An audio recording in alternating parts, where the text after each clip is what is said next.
반갑습니다. 인생교육 조력자 비빌언덕입니다. 오늘 이 시간에는 부산은행의 자기소개서 7번 항목 해설 보내드립니다. 제 영상이 처음이시라면 구독, 좋아요, 알림 설정 후에 영상 하단에 있는 설명란 더보기란 클릭해보시면 자소서, 면접 비법 노트 신청해 주실 수 있는 URL 주소가 있으니까요. 댓글로 메일 주소 남겨주시면 보내드리도록 하겠습니다. 기타 이후부터 설명드리는 자료는 합격약국 웹사이트 www.pespam.co.kr 취뽀 꿀팁 게시판에서 다운로드 받으실 수 있습니다. 자소서 진단이나 첨삭, 핵심 역량 발굴과 경험 정리 모두 합격약국 웹사이트에서 진행 가능하시다는 점 참고 부탁드립니다. 자, 일단 7번 문항을 보면 여러분들이 좀 어려워할 만한 것 같아서 제가 좀 우선적으로 올렸고요. 혹시나 너무 어려워서 다른 항목도 작성이 안 되겠다 싶으시면 댓글로 좀 요청을 주시면 전 항목까지는 아니더라도 좀 같이 고민을 해드리도록 하겠습니다. 일단 7번 문항은 최근 금융 및 경제 이슈 중 중요하다고 생각하는 것을 주제로 정해서 그 이유와 본인의 생각을 부산은행과 연관지어 기술해달라는 600자를 요구하는 항목이고요. 작성법만 먼저 보면 일단 소제목으로 금융 및 경제 이슈의 해결 발전을 위한 부산은행의 역할, 이게 중심 문장 정도가 될 수 있겠죠. 그래서 여러분이 어떤 소재를 골라서 어떤 논지를 펼치느냐에 따라 소제목은 달라질 수 있겠습니다만 기본적인 틀은 아무래도 이런 이슈를 해결 또는 발전시키기 위한 부산은행의 역할, 이런 정도가 적당하지 않나라고 생각이 들고요. 첫 번째로 내가 중요하게 생각하는 금융 및 경제 이슈가 무엇이다 라고 밝혀두시고, 두 번째로는 당연히 지금 이 금융 및 경제 이슈가 주목받고 있는 상황이 어떤 것으로부터 빚어진 것인가에 대한 배경 설명, 그리고 예상되는 문제점 혹은 주변 어떤 기업들의 사례, 이런 점들을 좀 풀어주실 수 있을 것 같고, 세 번째로 이것이 은행권에 미치는 긍정 또는 부정의 영향을 여러분들이 여기에서 딱 갈라주실 필요가 있을 것 같아요. 여러분들의 주장이 나오려면 이거 문제다 혹은 이거 발전시켜야 된다, 이제 그런 논조가 와야 되겠죠. 그리고 네 번째로 부산은행의 현재 준비 상황을 짚어줄 필요가 있습니다. 당연히 이제 기업에 대해서 내가 어느 정도 이해를 하고 있다는 측면을 드러내기 위해서라도 최근 이런 노력들을 해오고 있는데 진행 중인 노력들은 무엇이 있고 앞으로 또 어떤 것들을 해 나가야만 한다, 이런 이야기들을 해주실 수 있겠죠.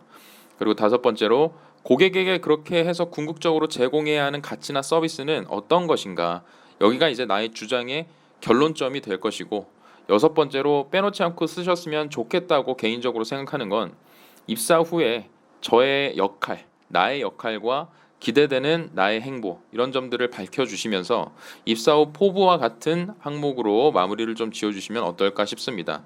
그래서 당연히 이런 고민들을 해봤기 때문에 내가 입사 후에 담당자가 된다면 어느 정도 내가 수행하는 직무 내에서도 충분히 이런 역할들을 해낸다면 지금 이슈가 되고 있는 금융 및 경제 이슈에 대해 발전시킬 수 있거나 혹은 문제를 해결시킬 수 있거나 거기에 기여할 수 있을 것으로 확신한다, 기대한다, 이렇게 좀 마무리를 지어주시면 될 것 같습니다.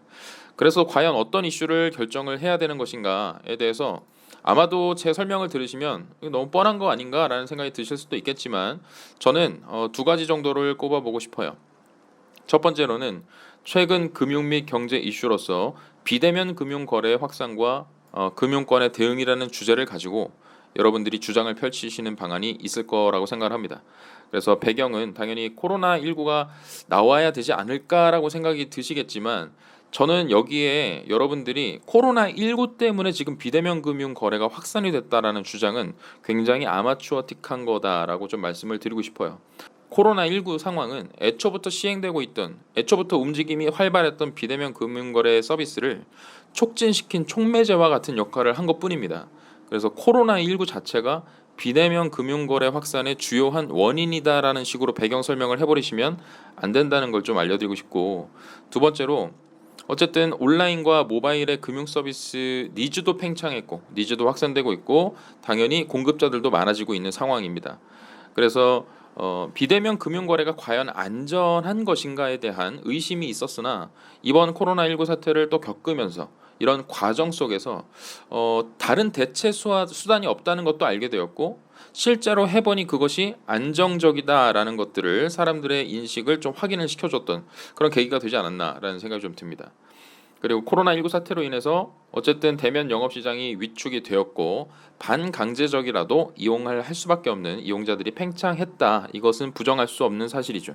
그래서 소소하게나마 은행권에서는 이미 예전부터 창구 자동화 혹은 더 이상의 이제 인력 운영을 통한 지점들을 그 비싼 돈을 주고 임대료를 주고 건물 1층을 차지할 이유가 없어졌기 때문에 지점 폐쇄 움직임들을 보이고 있습니다. 대신 그런 비용들을 IT 쪽에 투자하고 있는 경향이 뚜렷해지고 있죠.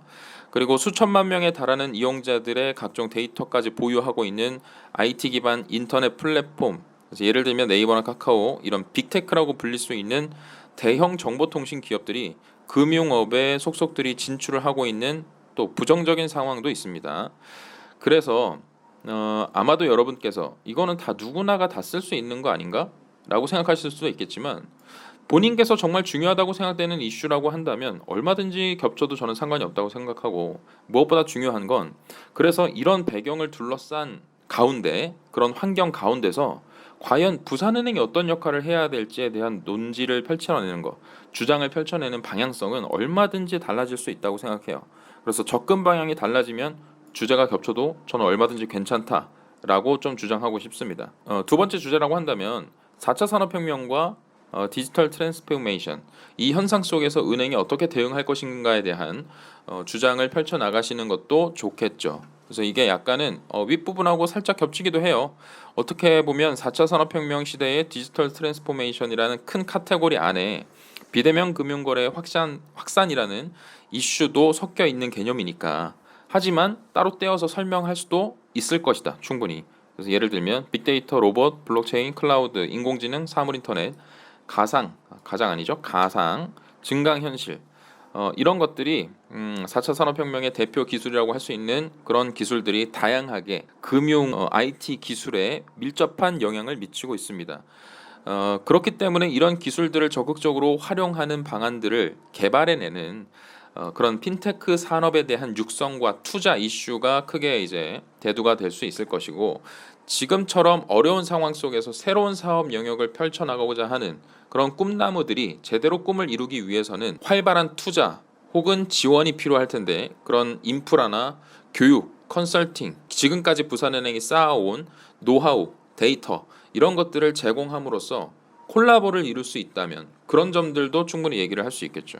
그 밖에도 이제 페이 서비스나 간편 결제 서비스 이런 것들을 개발하고 활용해야 될 필요성에 대해서 이야기를 할 수도 있을 것 같아요. 왜냐하면 페이 서비스나 간편 결제 서비스가 가지고 있는 의미는 이건 사실 패권 다툼이라고 볼 수 있습니다. 그냥 하나가 먹어버리면 전 시장을 다 먹어버릴 수 있는 구조예요.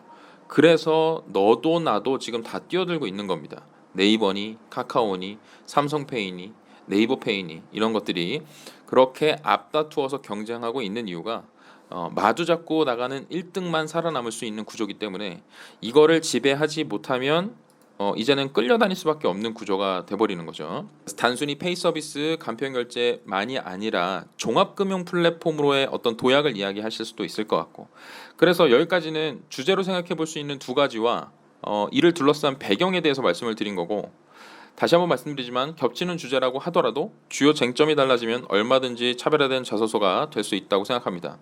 어떻게 달라질 수 있겠느냐? 여러분들의 논지가 달라지면 되죠. 방향성이 달라지면 됩니다. 그래서 저라면 둘 중에 하나의 키워드를 가지고 디지털 소외계층이라고 불릴 수 있는 기존 고객이나 고연령 고객층이 분명히 존재하는데, 지금 급작스럽게 모든 서비스가 비대면으로 전환이 돼버리면 그로 인해서 디메리트를 받는 고객들이 반드시 발생할 거다. 이러한 문제를 어떻게 해결시킬 것이냐, 어떻게 안정적으로 그들을 디지털 세상으로 이양시킬 거냐, 이런 논지를 가지고 글을 쓸 수도 있을 것이고, 두 번째는 현재 이렇게 각축전이 벌어지고 있는 상황 속에서 비즈니스 리모델링에 대한 필요성을 역설을 하면서 그런 것들에 대한 고민을 충분히 해야 되지 않을까? 부산은행이 하고 있는 것들은 무엇이 있지만 조금 더 뭔가를 더 해야 되지 않을까라는 주장을 펼칠 수도 있을 것 같습니다. 그래서 사업 영역 자체를 확장시키거나 타 산업과의 협업을 이룰 수도 있는 방안들에 대해서 여러분들이 말씀을 해주실 수도 있을 것 같고, 세 번째로는 어쨌든 적극적인 핀테크 사업에 대한 육성과 투자라는 측면에서 스타트업 그리고 또 상생이라는 키워드를 같이 한번 섞어서 스타트업에 대한 적극적인 육성과 투자 방안 혹은 중소벤처기업과의 상생 방안 등등을 이야기를 해주실 수 있을 것 같아요. 그리고 온라인과 오프라인의 사업 비중을 앞으로 어떻게 해나갈 것인지, 포트폴리오를 다시 짜려는 노력들이 필요할 것이다라는 주장이 올 수도 있고, 그리고 디지털 금융 서비스의 종합 플랫폼으로서 우리는 할 수 없는 것이냐, 부산은행이 가지고 있는 인프라 정도라면 종합금융 플랫폼으로서 얼마든지 도약할 수 있을 것이라고 보는데, 이를 위해서는 어떤 점들이 수반이 되어야 한다라는 주장이 얼마든지 올 수 있습니다. 그리고 어쨌든 금융산업의 해외 진출, 국내 시장은 너무 좁기 때문에, 그리고 한계점이 뚜렷하기 때문에 해외 진출을 위해서 부산은행은 어떠한 고민을 해야 한다.